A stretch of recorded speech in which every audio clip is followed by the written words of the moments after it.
warahmatullahi wabarakatuh. Welcome back to channel Lumina Indonesia.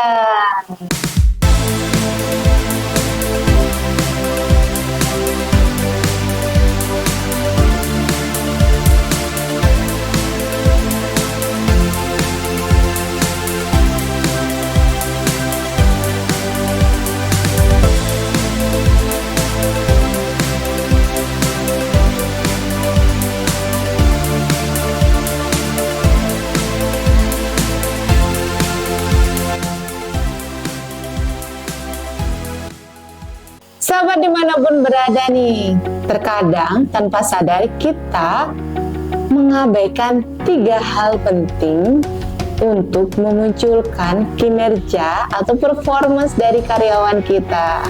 Kenapa sih terkadang kita perlu fokus dengan performance ya? Karena ternyata performance ini atau kinerja menjadi sebuah ukuran bahwa karyawan atau tim kita bisa menyelesaikan tugas dalam pekerjaan secara tepat waktu sesuai dengan apa yang diharapkan.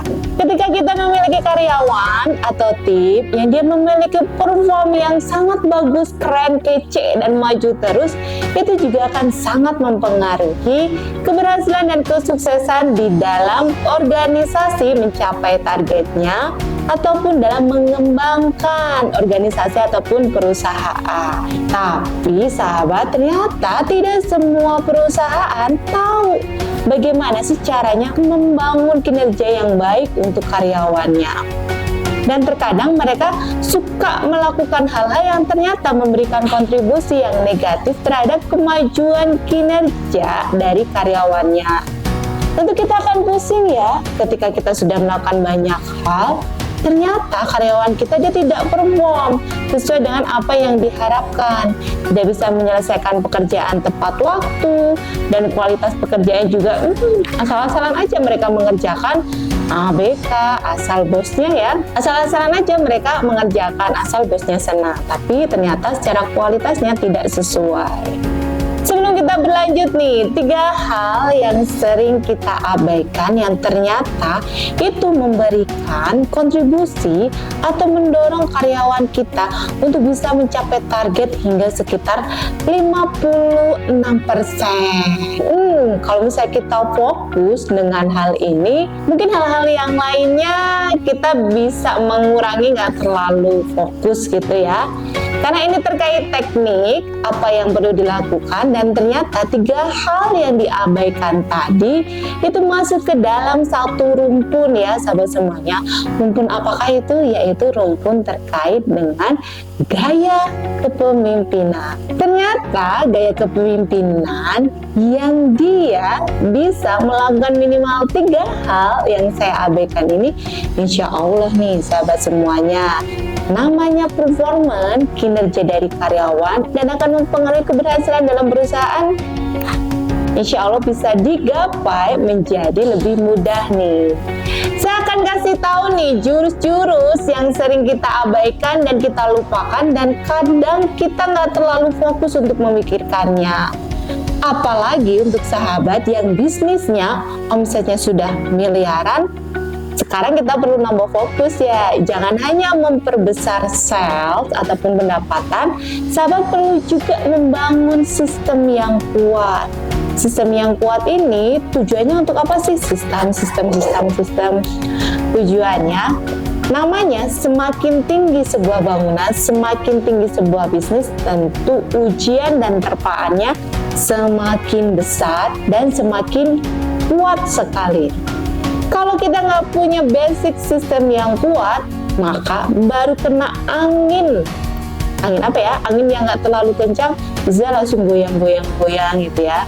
Atau yang paling fatalnya adalah bisnis itu ambruk, hancur berantakan, dan kita butuh energi lebih untuk membangunnya dari ulang.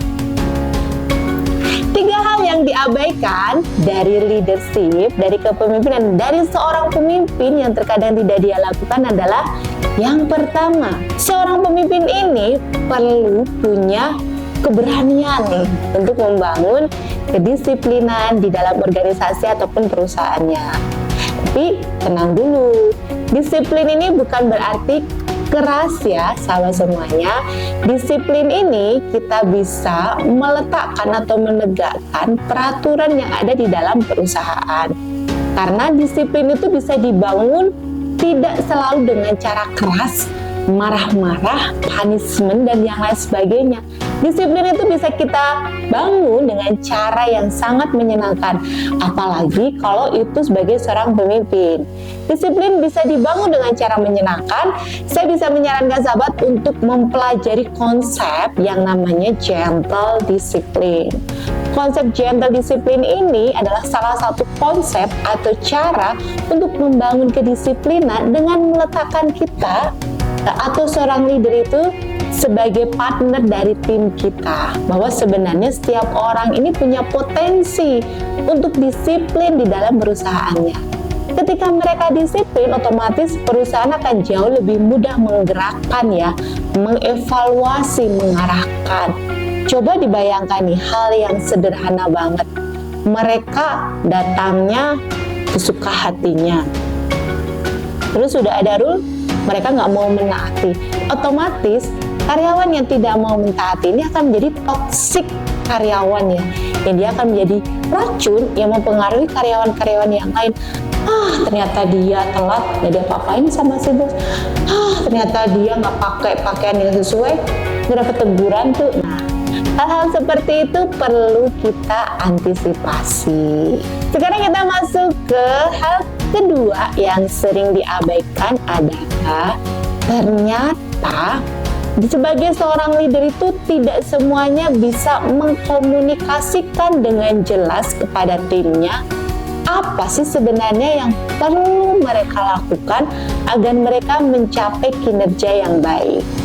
Terkadang seorang leader itu pengen potong kompas secara yang simpel dengan langsung ngasih rewardnya aja di depan gitu. Contohnya gimana? Oke, kamu selesaikan ini, nanti kamu dapat hadiah ini deh gitu. Nah, itu cara membangun kesadaran untuk mencapai reward yang berbeda.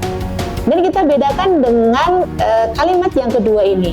Kamu kalau mau hadiah ini, kamu lakukan ini. Jadi rewardnya itu kita letakkan di depan, lalu kita kasih tahu mereka apa yang perlu mereka kerjakan untuk mencapai reward itu. Kenapa sih kita perlu merubah kata-kata yang sederhana ini? Nah, makanya ini terkadang sering diabaikan nih untuk kita semuanya ya. Untuk kalimat yang pertama bahwa kita memberitahu hadiahnya di belakang, itu menunjukkan atau kita akan membangun tim kita untuk mereka, kalau saya ngelakuin ini nih, saya dapat apa ya? Saya dapat apa ya? Nah, jadi mengharapkan imbalan yang muncul. Kalau misalnya suatu waktu mereka nggak dapat imbalan, mereka jadi nggak happy tuh, nggak ikhlas mengerjakan aktivitas di tempat kerjanya, dan akhirnya jadi ya muncul banyak ketidakpuasan lah, muncul kekecewaan dan yang lain sebagainya. Itu pasti akan mempengaruhi kinerja.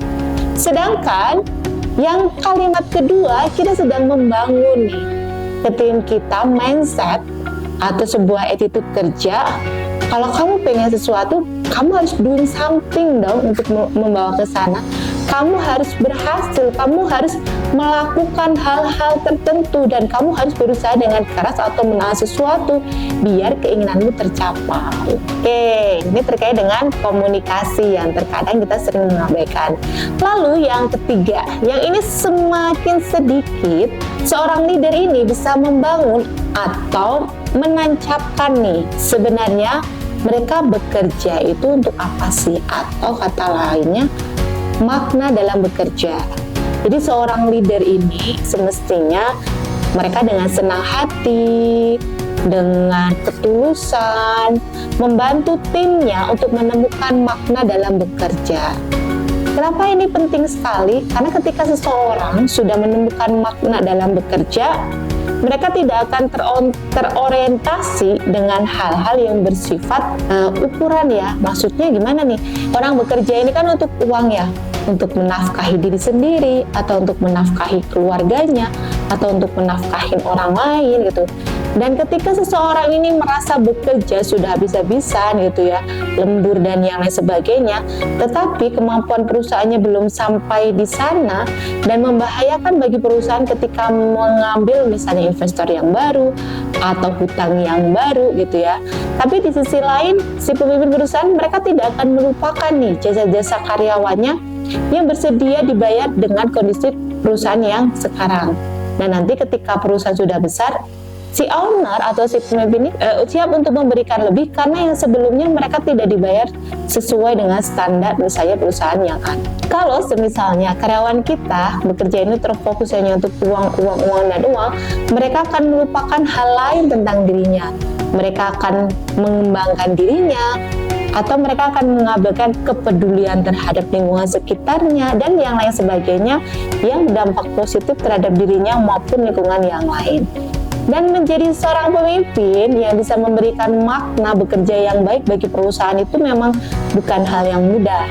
Apalagi seorang pemimpin itu dia tidak memiliki kindness, ketulusan hati, dia kurang memiliki kebaikan di dalam hatinya, lalu dia terperangkap dengan trauma, dengan emosi negatif, tentu akan kesulitan. Dia akan mengarahkan atau memberikan guiding untuk karyawannya dalam menemukan makna dalam bekerja. Bisa jadi pemimpin ini dia juga belum menemukan nih makna dalam bekerja itu apa saja. Oke, alhamdulillah nih sharingnya 3 hal yang diabaikan yang mempengaruhi kinerja itu sekitar 57%. Dan kenapa saya sampaikan ini 57%, ini bukan hanya sekedar omongan ya, bualan gitu ya, atau imajinasi atau habis membaca sesuatu. Ini hasilnya memang sudah dikonfirmasi oleh sebuah penelitian. Terutama penelitian ini bisa diterapkan oleh bisnis-bisnis di Indonesia yang dia ingin mengangkat value spiritual company dalam memperbesar bisnisnya.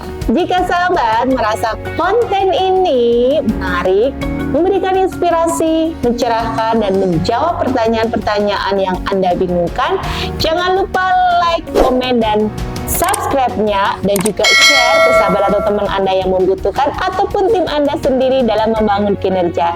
Sampai jumpa di video selanjutnya. Assalamualaikum warahmatullahi wabarakatuh. Dah.